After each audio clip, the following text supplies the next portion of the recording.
Ladies and gentlemen, good afternoon and welcome inside the latest edition of Across the Cavs. It is July 20th.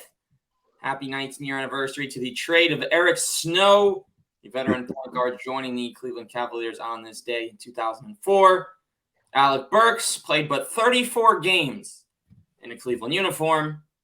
One of those featured a game-winning dunk in Brooklyn, which I was fortunate enough to see in person. He averaged 12, 5, 3, and had 34 steals in 34 games, shooting 38% from deep. While Burks continues to impress around the league. He turns 32. And Ben MacDonald celebrating a birthday. He played for the Cavs. Only 21 appearances in the 85-86 season. Averaged 3 points a game. Would finish his career with the Warriors. Rocks the number 33. So there's your history. Coming up after this on Network 216, we got the Spanish voice of your Cleveland Cavaliers for the second time. Lucky us. Rafael Hernández-Brito. We're introducing him in just a moment on Network 216.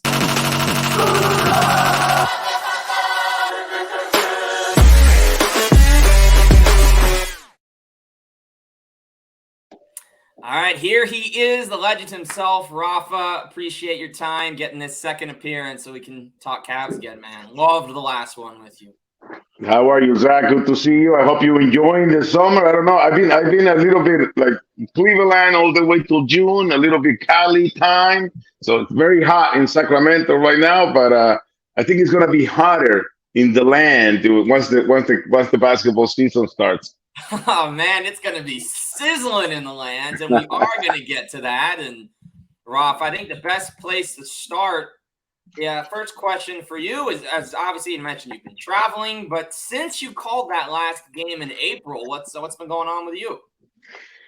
You know, we've been working a lot. You know, people think that because the season is over, everything stopped, and I think it's to the contrary. That's when probably the busiest time for everybody in the organization. Obviously, you know, the people in marketing planning for next season. Obviously, the front office working on bettering the team. In my case, I do take a little bit time off, but at the organization, as a Cavaliers organization, we concentrate a lot in our effort with the community and not only just basketball. So during the season, I really don't have much time, or my schedule does not match with all our efforts in the community, with a great community relations department that we have. So I do some of my volunteering during the off season, and now, you know, visiting, spending some time with my parents here in California before heading back. But in between all that, I was actually able to call my first Guardians baseball game. I did some Indians back in the day, but now I can safely say that and you might I might need your help for this one.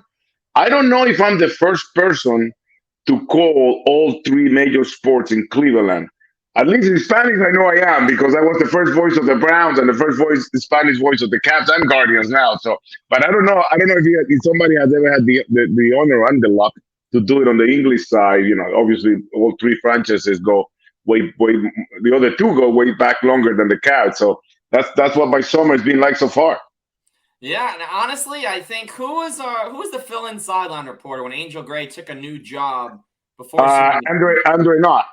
If he's done Browns, I know sideline's a little different than play-by-play. Yeah, that's a good. I don't know if he's done Brown.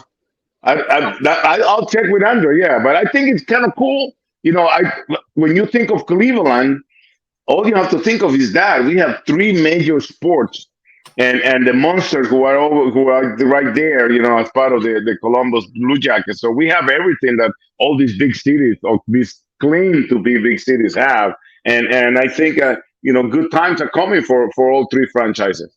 Oh, no doubt. Obviously, we're thankful the AL Central is not as good as it could be, allowing him a chance. Just like every year, they're just good enough to stay in the conversation. They might lose in the first round, but hey, if they can get there, you're still you're a playoff team. You're getting extra revenue for the team. You're helping the city and all that. You can only beat and compete against the ones you're supposed to. You know, there's nothing wrong with that.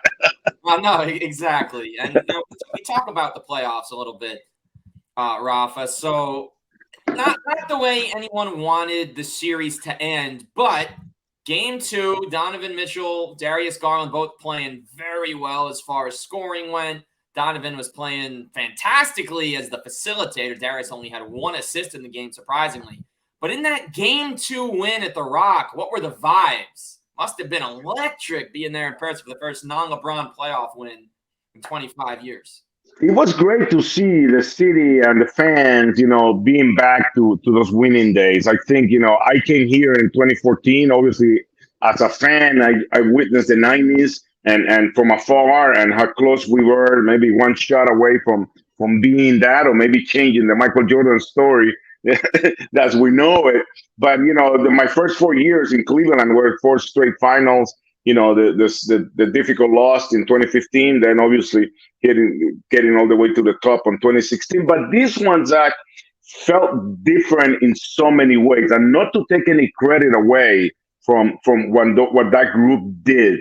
Obviously, that famous saying, in Northeast Ohio, everything is earned, nothing is given. Nothing was given to that group. But this part, coming from such highs to all the way to 19 wins a season and then 22. But to be able to experience that retooling and that creation of the chemistry and the winning culture and going to the growing pains of what we finally accomplished, which nothing has been completed yet. This is a very slippery slope, because I don't want anybody to think that everybody was happy with what happened last season, but we were thrilled to see the fruits of the effort from the front office led by Kobe Altman and Mike Gansey, from Bicker's staff and his staff, and the players and everybody else in the organization. It feels different because we have a group of guys that are building something that they will be part of. And, it's no longer during that period of time where Kobe Altman was kind of like gathering assets and making and moving pieces to make sure we built through the draft.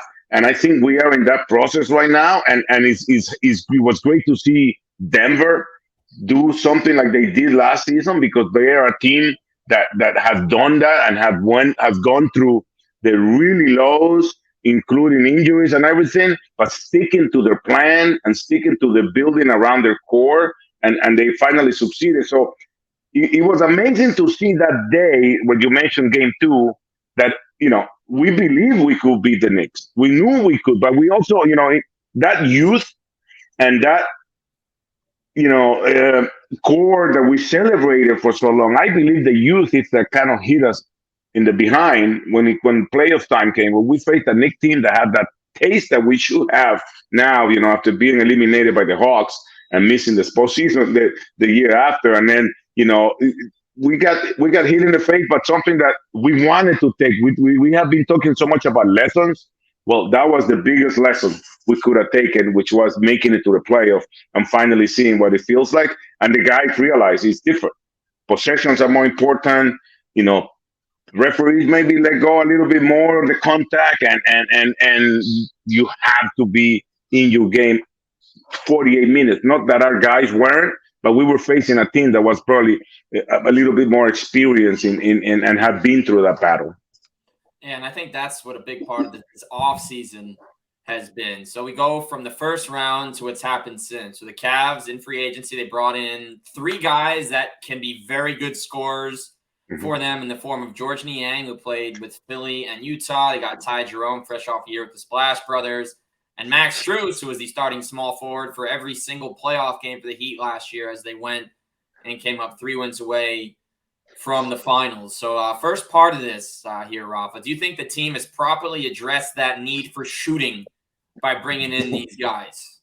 Well, you're bringing a Max Strus that had double-digit games with 5 triples last season, who is averaging, 37% from 3. And he's a guy that can actually catch and shoot and make those threes. And it's a tricky guy. And the most important part, Zach, is experience in the playoff. This is a guy who started all finals game and started most of the playoff for the Heat. So I think the shooting with Max and with George, the fact that not only they bring shooting, George Niang, I think he was in the 40%, close to the 40% last season for his career, right? And played 78 games, so he's always going to be available. He's always going to be ready. But more important, they bring size. One of the things that we also lacked last season, with the size at that position. And Max Struz is a big guy. He's a guy who is a great team defender. So this is something that I'm very happy about. What Kobe Allman was able to do to get what he said after the series with the Knicks, that there were not going to be any sweeping changes, because usually fans kind of fall into that trap of, like, trade this guy, fire this guy, let's get, and not think of not only who's available, but also what's available for the team in terms of cap, which is way over my head. But I kind of understand that there is a limit, and and there is something that needs to be looked at. But I think with Yang and with Struz, we fulfill that shooting. With Ty is that experience, again, playoff experience. This is the guy that won a championship in 2019 with the University of Virginia, who killed us in January or February. When was it that the Warriors came in after playing the Celtics and just destroyed us playing the bench? So we know he's capable. Luke Walton is familiar with these guys, so I believe that we have fulfilled everything that we need to do. And when you throw in I got the German in my head, right? Huh? You talking Damian Jones? Damian Jones is another guy with size. And don't forget, the most important one that fans forget is that Kobe Allman was able to re-sign Caris LeVert, who is basically a sixth starter in the roster. So pretty good job, very well done for Kobe, I think. And I think now it's a matter of it's in the hands of the coaching staff to make sure that we make all this work, that the guys take advantage of the opportunity. I don't want to get ahead of the game, but we have those 3 two-way guys that just came out from winning the first ever summer league, and it's all about being able to have guys that not only are working for one cause, which is what the team wants to do, but also to take advantage of that opportunity, like Lamar Stevens and Dean Wade did during the pandemic days, where they just took advantage of it, and now they're NBA contract players. And speaking of Lamar, Lamar, Dylan Windler, Neto, Robin Lopez, Jetty, a lot of turnover as we bring in these new guys. So who personally for you, Rafa, that you've gotten to know, will you miss the most being around next season? All of them are good. But if you ask me to pick one, I would say 2, which would be Jetty and Lamar, because Jetty is a guy that came in as a kid, and I will never forget his first practice, when LeBron stepped on his ankle, on his foot, and LeBron twisted his ankle. And Jerry always told us the story that he thought they were gonna send him back to Turkey. So and he's such a nice human. They all are, but Jerry is a guy that I can say is a friend, and he's a guy that I keep in touch with even in the off season. And a lot of the time we're just poking at each other, but he's a guy that.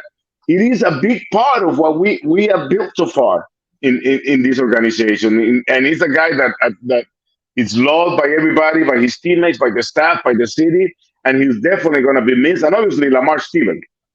Who doesn't like the story of the underdog? A guy who almost led the Big Tech Conference in points, one of the best scorers in the history of Penn State, and comes in undrafted, goes to Las Vegas and to a pre-draft camp, and then finally gets a chance. Pandemic or not, he took advantage of it, got himself a contract, and ended up being quietly the leader of the squad. The junkyard dog mentality was Lamar Stevens, who that's when you see that you don't need to play, because 1 to 18 now are guys that are capable of playing in an NBA court on any night. 1 to 10 or 12 are the ones that get the minutes and the opportunity. But every now and then you get those guys like Lamar Stevens, who comes in and affects the team and the purpose of the team, even during practice on the bench, and everybody respected him. And it was amazing how he was the voice, and he was the dog, the OG of the junkyard dog, the chain and everything. It is something that a lot of teams are starting to do it in the NBA. Even the Kings started it the night they beat us. The Kings started it at the Fieldhouse, when they started giving the defensive chain, whatever it is that they do. So for sure, Jetty and Lamar are 2 guys that will be missed dearly. Raul, Tony Neto, I hope he continues to use his right name. Wherever he goes, he's going to land, and he's going to be a guy that's going to help any team because of the way he plays. Robin, you cannot be happier for him to be playing with his brother again. Yeah. So they all mean something. They all were part of what we're building. But for sure, Jerry, just because he started with us and went through all that growth, and he's leaving Cleveland a man after arriving as a young kid, really. Yeah, and I'll say for Jetty, honestly, one of the most wholesome follows on social media for those that maybe don't know him as well personally. Love his content. Him and his partner always look really happy. Takes the best pictures, and then he got the whole team commenting underneath. And on the Lamar Stevens side, loved him immediately. And what kind of stings? You mentioned the pandemic. If he had that one more game to play, he was at 9 away from Taylor Battle's record. He would have passed him with one more game. I also think he would have been drafted if people got to watch him in a March Madness that final year. Because look at the numbers he put up. He'd been there for so long. He was obviously being a Pennsylvania guy. I'm sure the Sixers might have wanted to bring him back to Philly, but no, I'll miss them. I'm happy for Robin going back to the Bucks, a chance to get another title potentially. But I guess the mascots are safe. I'm sure Sir CC and Moondog are smiling, saying, or maybe not, because he's coming in as a visitor at least twice. Hopefully next season with the Bucks. But speaking of Jerry and Lamar, if they stay with San Antonio, and I don't know, actually, Lamar's gone already. He's gone. But Jerry, he will be that guy that they fit what Popovich is known for. Those guys that play hard and just go one speed all the way. So I'm sure Lamar is gonna be in some roster and is gonna make a team a lot better and a lot tougher. But those are two guys that you miss.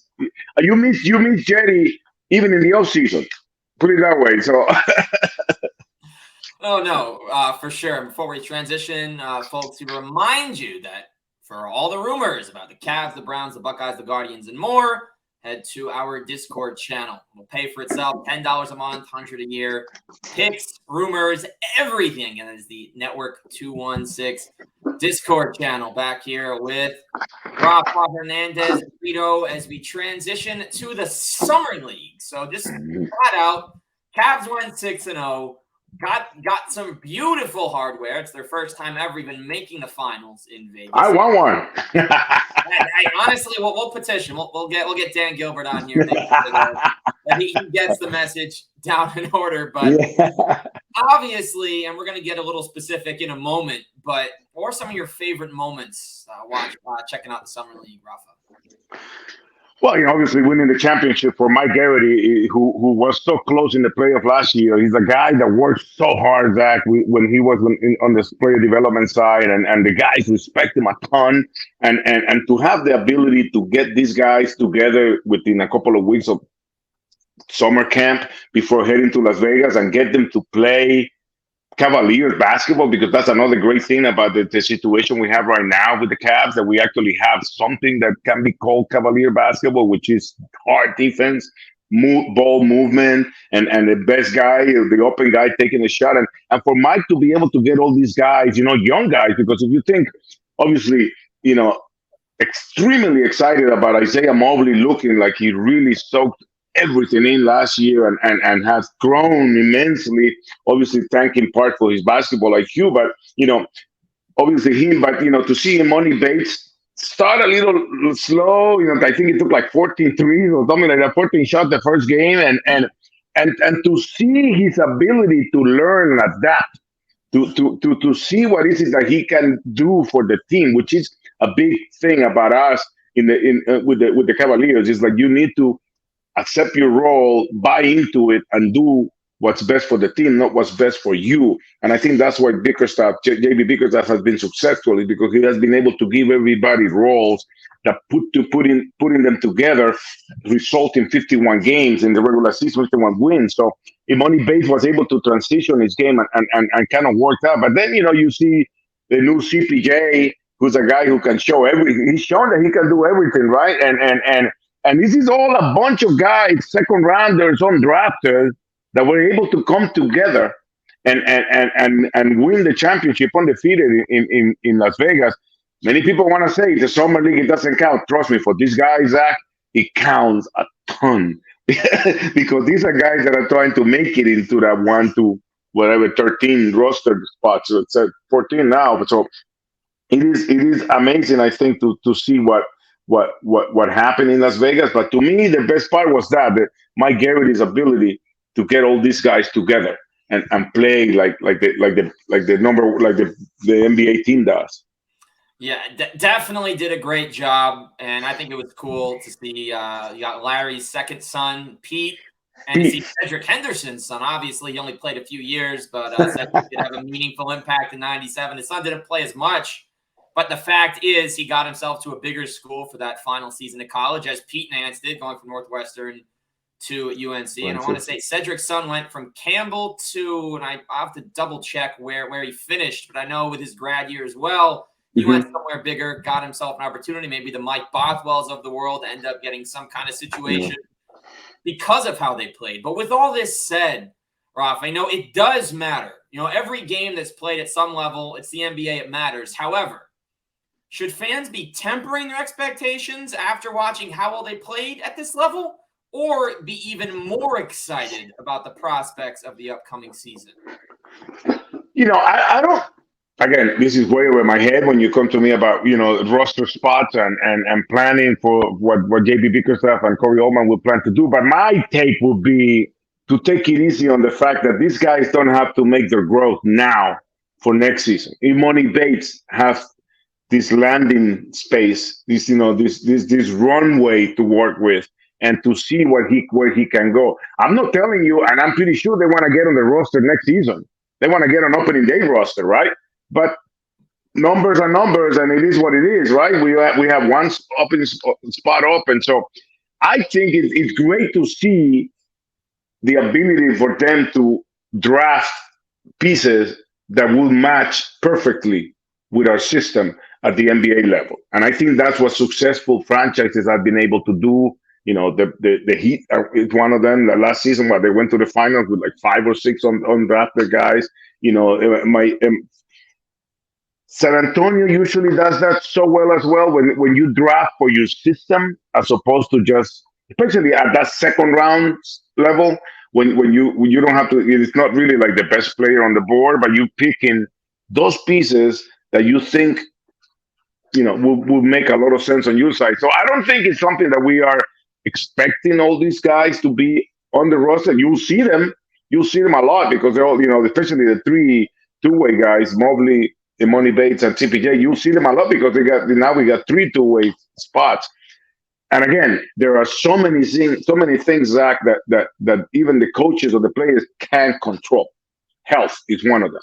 So you never know what's going to happen. And the most important thing, and I know it's being drilled on this guy's head every day, is that you have to be ready every game and every day, like it's going to be your number call. Because when that number is called, you better take advantage of that opportunity because it might not happen again if you don't take advantage of it. And I think someone that did that really well this summer, I was a little surprised to see him on the roster just given his age, but I thought Rafa, Sam Merrill, who after a great first season as far as just learning from a culture, being part of it, I think he got a lot out of winning the title with the Bucks, and he really wasn't in the league much after that. Obviously ended up with the Cavs. But with that said, Rob, how important do you think it was for him to try and continue things for his guy? He showed a lot of people that he's a lot better than anyone may have thought he was when he joined the team last season. Again, all these guys could play and start in the NBA. Exactly. They just need to get the right opportunity. But he definitely shown, for those people that don't know who Sam Merrill is, he can shoot. And going back to at the beginning of the show, when we talked about the needs being fulfilled, I think Sam Merrill just put a little cherry on top because he showed what we know he can do, which he is a shooter. And again, going back to, and I hate to repeat myself, but this is all about opportunities. And I think Sam will have that opportunity this year to at least get some minutes and try to help the team because it's such a long season. And especially now with the in-season tournament and us playing overseas, the schedule is going to be a little tight apart for us. And he's going to have to be ready. And I know he will. Sam is a pro. He's a guy that has been at this for a while. And I think smart of the Cavs and of him to be able to be on the roster so he can kind of stay fresh and stay with the system. But I'm not worried about Sam if he ever gets the opportunity. It's just the fact that these guys feel a little pressure that when they get that signal, they obviously the human nature is to feel that you have to perform right away, and that when some guys maybe force a little bit, like when you play in garbage time that they come in and it's one pass and a shot. But I think Sam is a little more smarter than that, and a professional. Like you said, he won the championship, so he knows what it takes. He knows what it is to be an NBA player, and he's definitely going to help in practice for sure.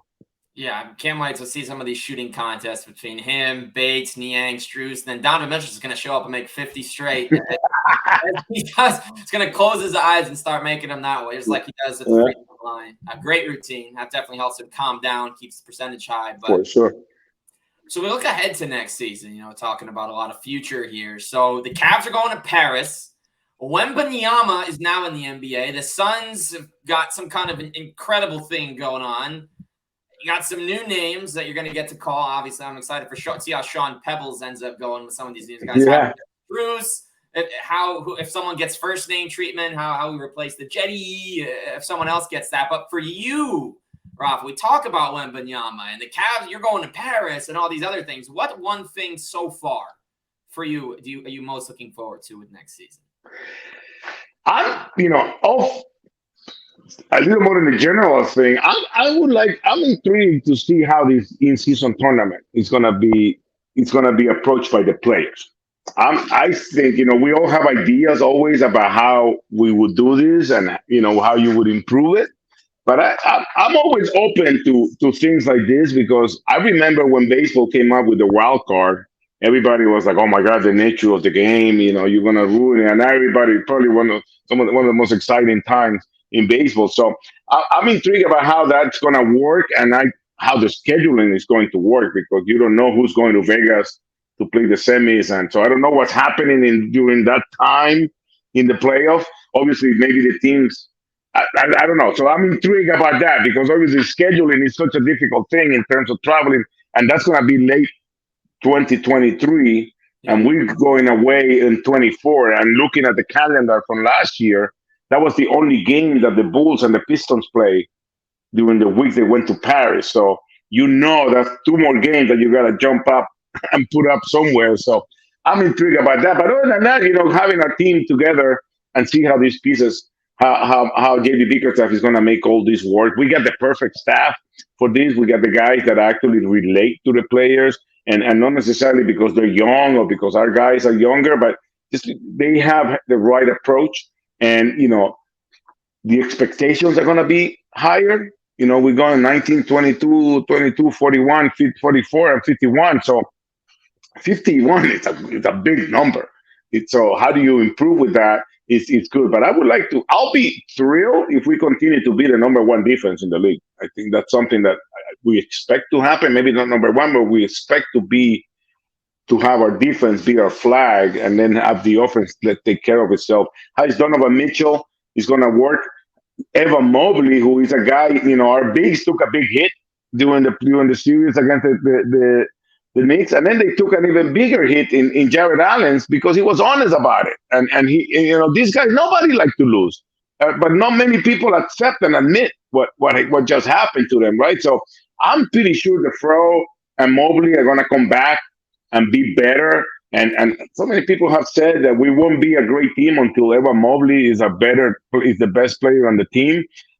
A little bit away from that, but from what he's shown the first 2-3 seasons, is like, man, the third season for this guy should be very interesting, right? I mean, especially you've seen the growth of Isaiah Mobley, and it's kind of the same thing. A lot of this in between the years, a lot of this is how you're able to assimilate and adjust to what's happening to you, how they're guarding you, and all that. So I'm happy with where we're going, but I'm really excited to see, get my frost salute before the home games, and then see how our bigs are gonna feel better with all the spacing, with the shooting, the real shooting that we're gonna have. So so many questions. I can't pinpoint to one, but it's just the fact that I want it to be opening night already.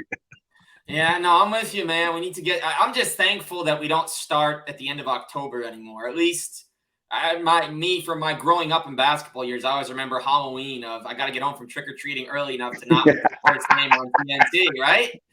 So the fact that we got the mid-October start now is great. They got the new CBA, thankfully. We're not going to have a repeat of 2011-12 for at least another 6 or 7 years. Yeah.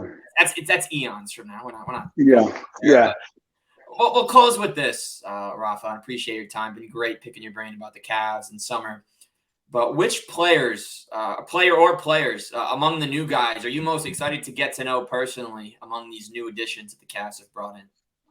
You know, I will tell you, I usually don't have relationship or don't know. The only person that I knew before he came to the team was Jared Allen was one of them, you know, because we kind of bumped into each other once looking at a camera, and we kind of, every time I went to Brooklyn or he came here, we kind of knew each other and just talk about it. So I don't know any of the guys, but I definitely, you know, Max Strus, just, you know, him being in Miami and me still being a Miami resident on and off.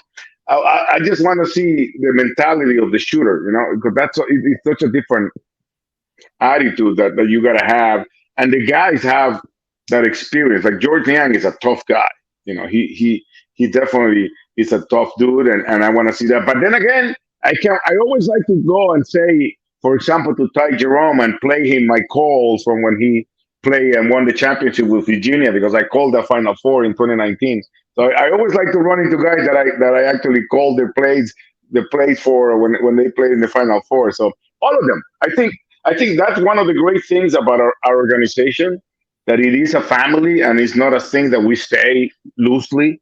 You know, it is a very tight knit family, and everybody loves each other. We all work. There's not one guy, at least since the time that this whole pre-tooling started, there's not one guy that you feel like, oh my God, here he comes, you know, like, and kind of like changes the mood. Everybody is in one mode, and that's like a team and winning together. So I'm just excited to be a Cleveland Clinic coach for that first practice after media day somewhere in late September, and get this going and see. It always feels like the first day of school.